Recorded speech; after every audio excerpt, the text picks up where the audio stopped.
Hey everyone, and welcome to this explainer. Today we're jumping straight into the hard data to look at what life is actually like for Latinos living in a state known for its incredibly high quality of life. We're not here to trade anecdotes or share opinions. We are pulling the exact numbers to look at the objective facts, straight from state agencies. Now, to really understand this, we've got to start with a cultural narrative I'm sure you've heard before, Minnesota nice. It's a phrase that instantly brings up images of super friendly neighbors, pristine lakes, just an idyllic setting. And honestly, it's true. The state has a stellar national reputation. It consistently ranks as one of the absolute best places in the entire country to live, work, and raise a family. But we really need to dive into this contrast, because the data hits us with an immediate, jarring reality check. If you ask a Latino family living in Worthington, Wilmar, or the Lake Street Corridor in the Twin Cities, you're often going to hear a completely different story than that glowing reputation. Get this, a widely cited 2015 study, one that's literally been quoted in legislative hearings for years, ranked Minnesota dead last among all 50 states for financial inequality between white residents and people of color. Not middle of the pack, not a state with just room for improvement. Dead last. Which brings us to Section 1, Income and the Housing Ladder. So how exactly does this inequality show up in everyday life? Well, let's start with a massive data point. According to Minnesota's own state agencies and nonprofit research groups, there is a $17,000 median household income gap between white, non-Hispanic Minnesotans and Latino households. Look, in a state where the overall median household income sits around $77,000 to $85,000, a $17,000 gap? That is not some minor rounding error. That's the fundamental difference between a family that can actually save for a down payment on a house and one that simply cannot. It's the difference between easily covering an unexpected ER bill and going into deep, deep debt over it. But wait, what happens when we zoom in and break that data down by country of origin? Well, it reveals a much more complicated economic picture, and it absolutely proves that the Latino community is not just one monolith. Median household income ranges drastically. We're talking about roughly $33,000 for Salvadoran households, stretching all the way up to $69,000 for Colombian households. Grouping everyone into a single statewide average completely masks these massive economic variations. And that economic reality carries directly over when we look at poverty rates. In recent years, an estimated 14% of Minnesota's Latino population lived below the poverty line, and that's compared to about 9% of Minnesotans overall. And when researchers look closer at that origin data, again, they objectively note that Guatemalan Minnesotans face some of the highest subgroup poverty rates of any community in the entire state. Now, this directly impacts the wealth ladder, and specifically we're talking about home ownership.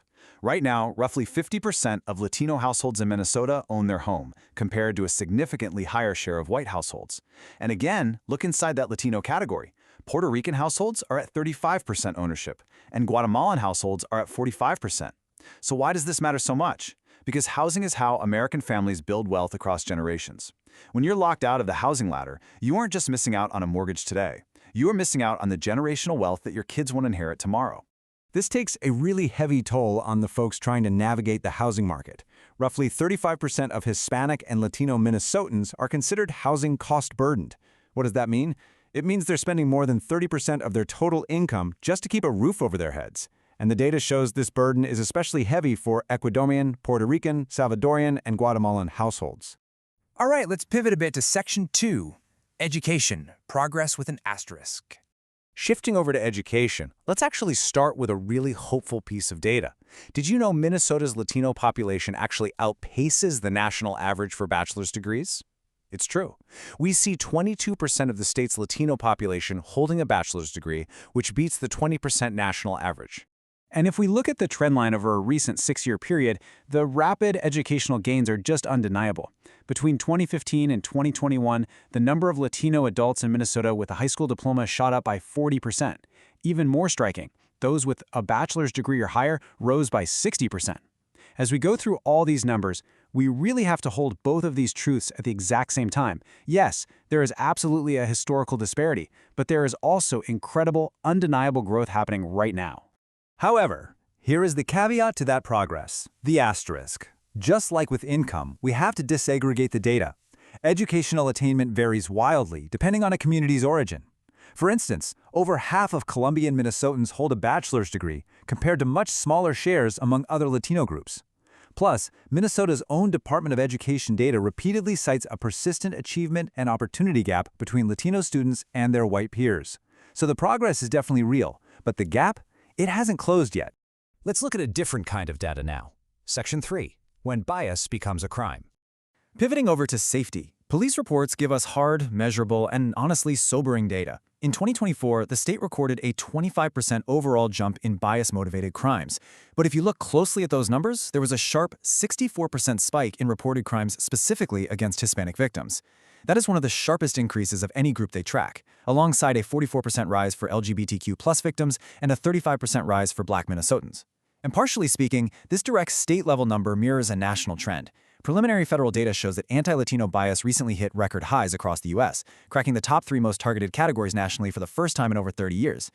Look, it's absolutely critical to ground these heavy data points in reality, because none of this is happening in a vacuum.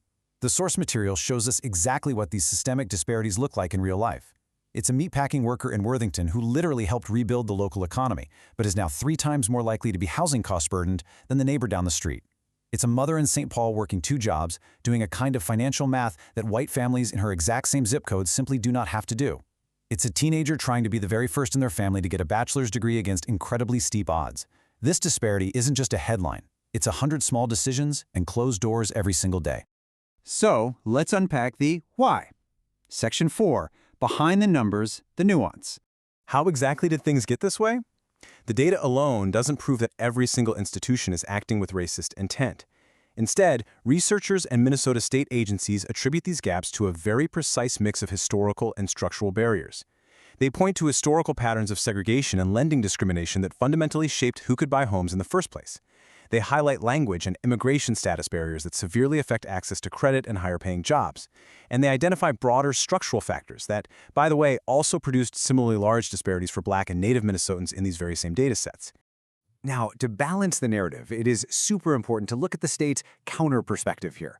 State officials and business groups make a point to highlight the massive economic contribution and rapid growth of the Latino population. Think about this. The Latino population in Minnesota grew by over 200,000 people in just 2 decades. They've accounted for more than 25% of the state's total growth since the year 2000. Employment rates are actually close to the state average, and people are actively drawn there by real economic opportunity. So a full, accurate picture recognizes that this is a community that is growing, working hard, and gaining significant ground. Which leads us to Section 5, the bottom line for Minnesotans. To synthesize all of this information, whatever label you want to put on it, whether it's systemic inequity, history, or structural barriers, the fact remains that this gap is real, it's measured, and it is meticulously documented by the state's own agencies. This quote perfectly encapsulates the dual realities we've been exploring today. Minnesota nice is a real thing. So is a $17,000 income gap. Both can be true about the same state at the same time. Which brings us to a final, pretty provocative question straight from the source material. The data leaves absolutely no room to debate whether or not this gap exists, so the only question left is, what gets done about the gap now that it's written down in black and white? Thank you so much for joining me for this explainer. Keep exploring the data and keep asking the tough questions.